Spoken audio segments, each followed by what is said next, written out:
Hello everyone.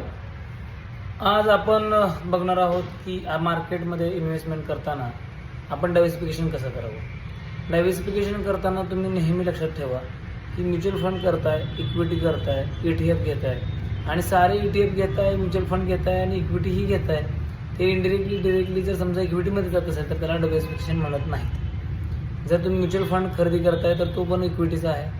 तुम्ही directly investment पण इक्विटीमध्ये करत आहात. ETF पण घेताय तर डिफेन्स ETF घेताय, नॅसडॅक घेताय, निफ्टी 20 घेताय, तर मग तो वेल डायव्हर्सिफिकेशन नसेल.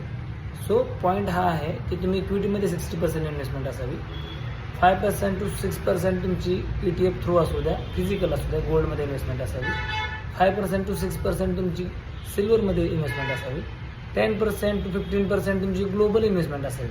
ग्लोबल इन्व्हेस्टमेंट म्हणजे कशी, लाईक तुम्ही मोतीलाल ओसवालचा नॅसडॅकचा एक तुम्ही ETF घेतला आहे. मोतीलाल ओसवालचा मून 100 म्हणून ETF आहे, राईजमध्ये अवेलेबल आहे. तुम्ही जर तो घेतलेला असेल तो 5% 6% घ्या. हँगसेंग बीज आहे तो 5% घ्या. 5% अजून तुम्ही दुसरे ETFs आहे ते ट्राय करू शकता, जेणेकरून तुम्ही ग्लोबली थ्रू ETF और डायरेक्ट स्टॉक्स तुम्ही घेऊन पण डायव्हर्सिफिकेशन करू शकता आणि 15% तुम्ही कॅशमध्ये ठेवू शकता. अशा प्रकारे आपल्या पोर्टफोलिओचं आपण डायव्हर्सिफिकेशन करू शकतो. पूर्णपणे इक्विटीमध्ये टाकणं ह्याला डायव्हर्सिफिकेशन म्हणतात का, तर ते माझ्या दृष्टीनं रॉंग आहे.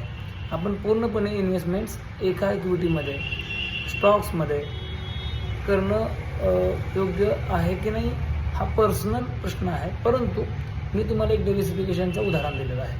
आवडलं असेल तर नक्की शेअर आणि फॉलो करा, लाईकही करू शकता. थँक्यू.